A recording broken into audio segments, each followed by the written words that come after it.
With the positive reception received from the first season of the Castlevania animated series released on Netflix, the show's producers moved forward with Season 2. Already well into production after Season 1 was released, Season 2 was slated to have double the episodes, more characters, and more plot introduced to the story being told. With double the episodes comes a slew of new references and connections to the lore and the story of the Castlevania games the show is based off of, and thus I was genuinely excited when things started strong right from the get-go. If you've gone through Season 2 once or a dozen times, here's a list of things in the animated series that call back to the video game's timeline and in-game history that you may or may not have missed. Early in the season, we get a fight scene shortly after Alucard gives his backstory to Trevor and Sypha. A group of Dracula's demons have found them, and a battle breaks out between our heroes and the Horde.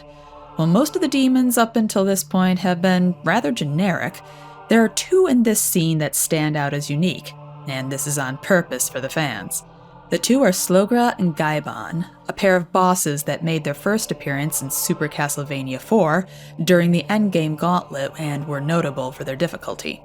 While they fight separately in Super Castlevania 4, they make a return as a pair during their first encounter boss fight in Castlevania Symphony of the Night, and later reappear as normal enemies. In the episode's fight sequence, they even perform their signature duo attack seen in Symphony.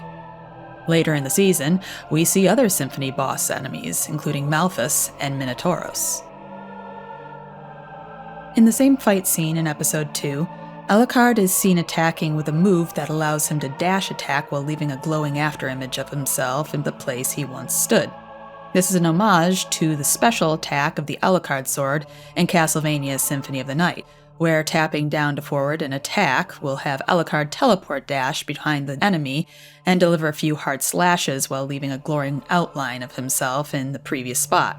Of note, over the last season and this one, Alucard uses a sword that appears to be the Alucard sword from Symphony, while with the automatic attack capabilities of the sword familiar. Of similar note, during the final battle with Dracula, the Count does summon his Ball of Destruction move, which can first be seen in Castlevania Rondo of Blood as well as its sequel, Symphony of the Night, although it's much, much larger in the attack in the animated series. In the first episode of Season 2, we see what Dracula had mentioned briefly in Season 1 about the castle being a traveling machine when he can activate the castle's core and transport the entire structure wherever he pleases.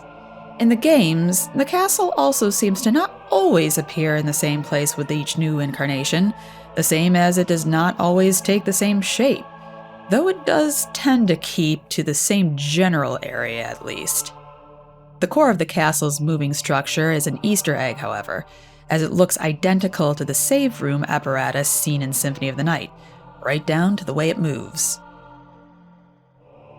The Belmonts received their higher status due to being of the family descended from Leon Belmont, the first in the clan to begin the battle against Dracula and vampires. In the prologue to Castlevania Lament of Innocence, Leon was a knight in the Crusades and a noble lord. However, he threw his titles away when his betrothed was kidnapped by the vampire Walter Bernhard, and the church would not allow him to mount a rescue. In the animated series, he seems to either have retained his nobility or regained it somehow, as Trevor's ancestors were still considered a noble family before they were rioted against and forced into exile. A side note worth mentioning regarding Leon, in the animated series, Trevor says Leon was French and settled down in Romania to hunt Dracula. In the games, however, no such claim has ever been made as to Leon's lineage, despite his name and the surname Belmont both being French. While Leon's official nationality is ambiguous, it would make sense that the family pays some heed to their possible French roots, as future Belmont Soliu, also known as Solil, and Juste are both French names. The Belmont family hold, which in the series lies beneath the remains of the large Belmont estate, acts as one giant Easter egg for the fans of the series, more than it holds significant lore. While we never have seen anything of the Belmont family's lands in the games themselves, It can be assumed that after centuries of fighting vampires and other monsters, that they would have assembled a sizable armory and archives. The animated series decided to blend its lore with special cameos by several items and monsters from all over the series.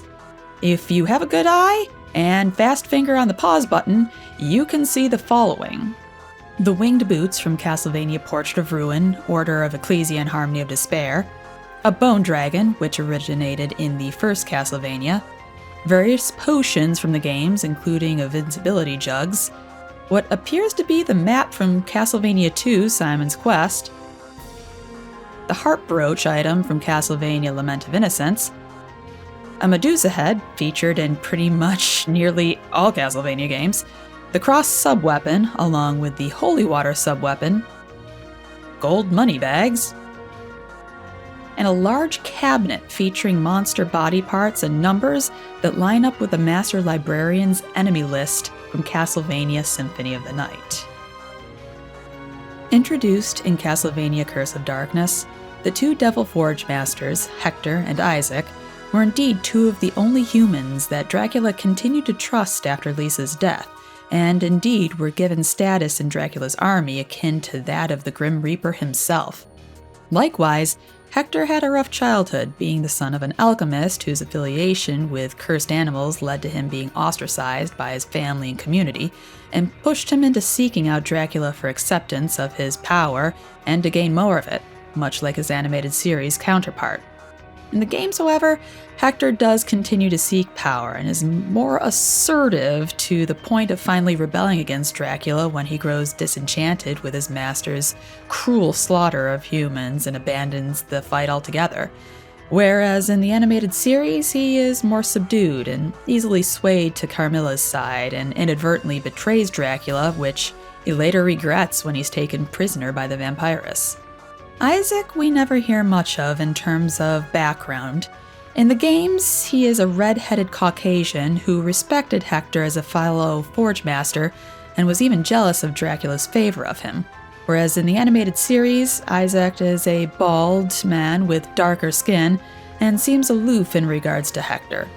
His background in the series details that he was a slave who rebelled and killed his master, only to find a new one in Dracula and devote himself completely to the Count. Whereas in the games, we see no such backstory, and the only other detail we get of him is in the form of his sister, Julia. In both iterations, Isaac is away from the castle when Dracula is defeated, and feels anguish over it, wishing to seek revenge for his master. Only in the games, he blames Hector and seeks to punish him directly, whereas in the series, he simply vows revenge against Dracula's enemies. Building upon the last point, the art of devil forging is different between the games and the show. In Curse of Darkness, devil forging is akin to summoning, and only specialized individuals are able to mold the conjured matter into a devil of their choosing that displays complete ambivalence to its nature and simply exists to serve the devil forge master that created it, hence the term innocent devil.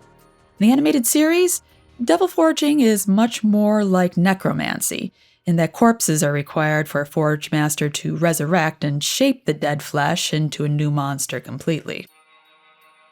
Through the first season and part of the second, Trevor is seen using a leather whip to dispatch his enemies. By halfway through season 2, within the bowels of the Belmont hold, he uncovers the Morning Star whip behind a broken wall. This is a huge nod to how in the early Castlevania games, you needed to upgrade your whip from the leather to the chain to the Morning Star whip by finding power-ups, which were, sometimes, behind breakable walls.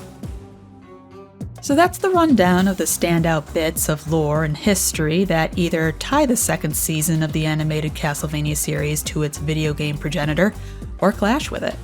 Thus far, the series has done a fair job of keeping a lot of the little details from the game's story and background tied in with the makeup of each episode, with a few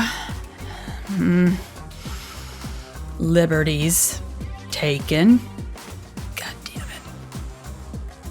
Regardless, with Season 3 on the horizon, and a few hints within its trailer as to who and what we might see, I'm looking forward to the next batch of lore references that can be dissected and highlighted for fans to enjoy.